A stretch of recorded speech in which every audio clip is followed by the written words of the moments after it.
رہا یہ مسئلہ شادیاں کرتے ہیں اور یہ لڑکیوں کی جو ہے نا وہ جلدی جلدی، آج ایک نے ریکارڈ کروایا تھا میرے خلاف کلپ کے، یہ لوگ چھوٹی چھوٹی بچیوں کو شادیوں کی ترغیب دیتے ہیں، چھوٹی چھوٹی بچیوں کو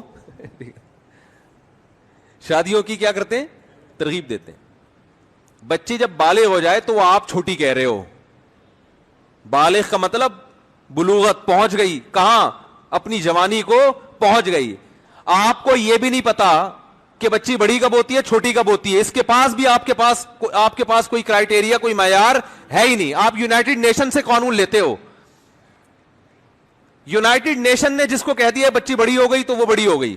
اور یاد رکھو بچے کے بڑے اور چھوٹے ہونے میں دنیا میں بہت سارے ملکوں کے قوانین ہیں.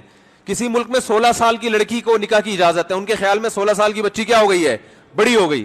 کسی ملک میں 18 سال کا ہے، ان کے خیال میں 18 سال کی بچی کیا ہو گئی، بڑی ہو. کسی ملک میں 14 سال کا ہے. اس کا مطلب کہ یہ خود آپس میں متفق نہیں ہے. تو اسلام نے جو بات کی ہے نا بچی بڑی کب ہو گئی، اسلام نے کہا جب مینسز شروع ہو گئے. اس کا مطلب وہ لڑکی سے عورت بن گئی ہے، وہ بالغ ہو گئی ہے. آپ جو بات کرتے ہو وہ نیچر کے اگینسٹ. اور جب وہ اس میں مینسز آنا شروع ہو گئے تو اس میں سیکسول ڈیزائرز پیدا ہو گئی ہیں. جب ہو گئی ہیں تو اسلام کہتا ہے نکاح کراؤ. آپ اسے نکاح سے روک کے آپ اس پہ ظلم کر رہے ہو. لیکن آپ نے اپنے ظلم کو عدل کا نام دے دیا اور اسلام کے عدل کو کیا کہہ دیا، ظلم قرار دے دیا. تو یہ ان کے بات ہے، گھما گھما کے اسلام کم عمر بچیوں کی شادیوں کی ترغیب دیتا ہے. اسلام کیا کرتا ہے، میں سن رہا ہوں نا آج کل ان کو، تو ہر آدمی کا ایک ہی، کم عمر بچیوں پہ ظلم، شادیاں کم عمر بچیوں پہ، اور بیچاروں کو کچھ ملتا ہی نہیں ہے. اسلام نے لڑکی کے بالغ ہونے کے بعد اس کی شادی کی ترغیب دے کے اس پہ ظلم نہیں کیا، بلکہ اس کی خواہشات کا، بولو نا، انتظام کیا ہے کہ اس کی خواہش پوری ہونی چاہیے. یہ ظلم نہیں ہے، یہ عین عدل ہے.